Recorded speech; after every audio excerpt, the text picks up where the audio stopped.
Mababagas sa mukha ng may bahay nitong si Miguel Cotto ang pagkabahala at ang takot ng kanyang makita na duguan na ang kanyang asawa sa taas ng luna nang magkaharap si Cotto at Antonio Margarito noong taong 2008. Maging ang mga manonood ay hindi makapaniwala sa kanilang nakikita na tila ba nagiging one-sided ang laban pabor kay Margarito.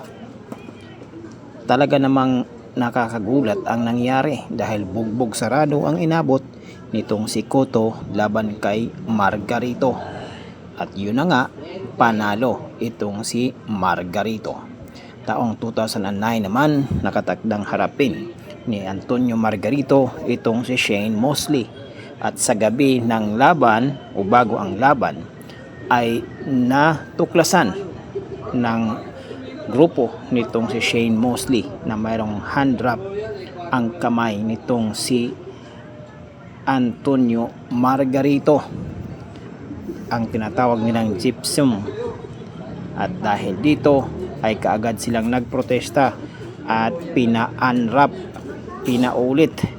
ang pag-wrap sa kamay nitong si Margarito dahil ayaw nilang mangyari ang nangyari kay Cotto nung magkaharap ang dalawa.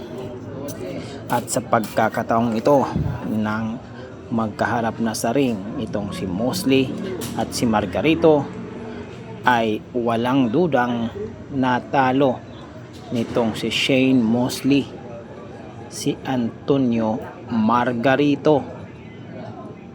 Napakaganda ang bakbakan, subalit ipinapakita ni Mosley na mas malakas siya kumpara kay Margarito.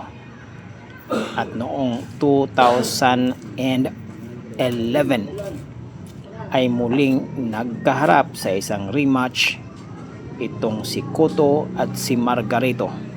At sa pagkakataong ito, dahil binabantayan na ng grupo ni Cotto ang mga galaw nitong si Margarito mula hand wrap, kaya naman dito nabugbog ng husto ni Cotto si Margarito at nakabawi na itong si Cotto kay Margarito. Makaraang itigil ng referee ang laban ng dalawa.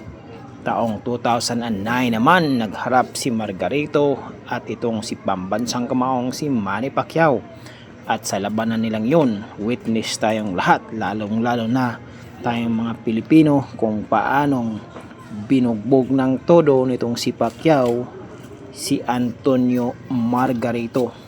Kahit pa man masyadong malaki ang agwat ng height nitong dalawa.